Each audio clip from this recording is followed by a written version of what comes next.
حضور نے فرمایا اللہ اس شخص کے چہرے کو تر و تازہ رکھے جس نے میرے سے کوئی حدیث سنی، پھر جیسے سنی اس کو ویسے آگے پہنچا دیا۔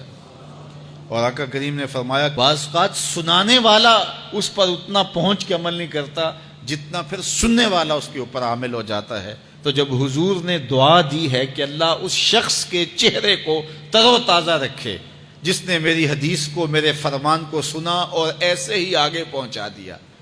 تو پھر موت کی سختیاں بھی اس کے چہرے کی تر و تازگی ختم نہیں کر سکتی،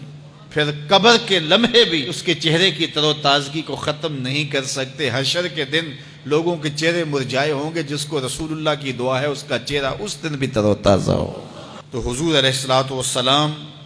کے فرامین کو سننا، دیکھیے جو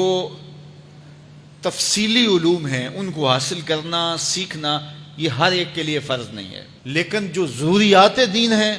ان کو سیکھنا یہ فرض عین ہے، یہ ہر ایک کے اوپر فرض ہے۔ اگر کوئی نہیں سیکھتا تو وہ گناہ گار ہے، اور اس میں نماز کے مسائل ہیں، روزے کے مسائل ہیں، حج کے مسائل ہیں، زکوٰۃ کے مسائل ہیں، اگر کاروبار کرتا ہے تو بیع و شراء کے مسائل ہیں، اور کفر اسلام کی ضروری باتیں ہیں کہ کفر کیا ہے، اسلام کیا ہے۔ تو یہ ساری ضروری چیزیں جو ہیں ایمانیات سے جو تعلق رکھتی ہیں، ان کا سیکھنا جو ہے ضروری علوم کا، یہ ہر ایک کے اوپر فرض ہے۔ تو اس لیے آپ لوگ اپنا وقت کچھ نکال کر کے جو ہے وہ اس کے لیے صرف کریں، اور ضروریات دین سیکھنے کے لیے کچھ فرصت کے لمحے نکالیں۔ لوگ کتنے طویل ڈپلومے کرتے ہیں، کاروبار سیکھتے ہیں،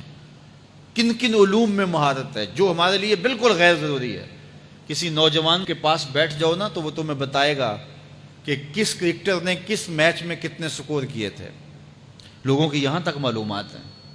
اور وہ 15 سال پرانا میچ ہے، اس کے اندر کس نے کتنے آؤٹ کیے تھے، کتنی وکٹیں لی تھیں، کتنے جو ہے وہ اس نے سکور کیے تھے، اور اس کی پوری زندگی کے سکور کتنے ہیں، کیسی کیلکولیشن ہے، اور کس قدر لوگوں کا پکا حساب ہے۔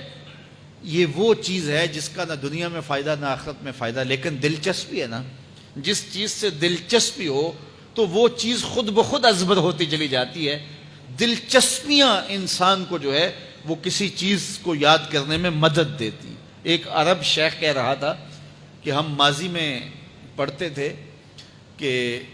ہمارے اسلاف، ہمارے بزرگ ایک رات میں پورا قرآن ختم کر لیتے تھے۔ تو وہ کہتا ہے میں سوچتا تھا کہ ساری رات قرآن بندہ پڑھتا رہے تو کس طرح ممکن ہے؟ تو کہتا ہے میں اپنے بچوں کو دیکھتا ہوں کہ وہ جو ہے وہ موبائل کے ساتھ لگے رہتے ہیں، اور فجر کی اذان ہو جاتی ہے تو وہ تب چونکتے اچھا رات گزر گئی۔ تو میں کہتا ہوں نوجوان کی دلچسپیاں کچھ اور ہیں، اور وہ بھی اس شغف کی وجہ سے ایسا کھبا کہ رات گزر گئی اور اس کو پتہ ہی نہ چلا۔ تو جن کو قرآن کا نشہ ہو گیا تھا ان کی ساری راتیں قرآن میں گزر جاتی تھی، اور ان کو پتہ ہی نہیں ہوتا تھا کہ رات بھی گزر گئی ہے، اور اذان ہوتی تو پھر پتہ چلتا کہ اچھا رات گزر گئی ہے۔ تو یہ شوق اگر پیدا ہو، شوق تو دیکھیے یہ گیموں کا پیدا ہو جائے، کھیلوں کا پیدا ہو جائے، تو وہ انسان کو کیا کچھ سکھا دیتا ہے، اور جس کے سینے میں کتاب اللہ کا شوق پیدا ہو جائے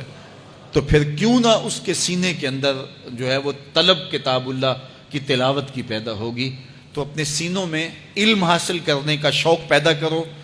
علم سیکھو، اپنی نسلوں کو سکھاؤ، اپنی اولادوں کو دین سکھاؤ، اپنی اولادوں کو نماز کا خوگر اور عادی بناؤ، ان کو کھینچ کھینچ کے نماز کی طرف لے جاؤ، یہ عادی بن جائیں نماز کے، تاکہ بعد از انتقال دعاؤں کے سلسلے جاری رہیں۔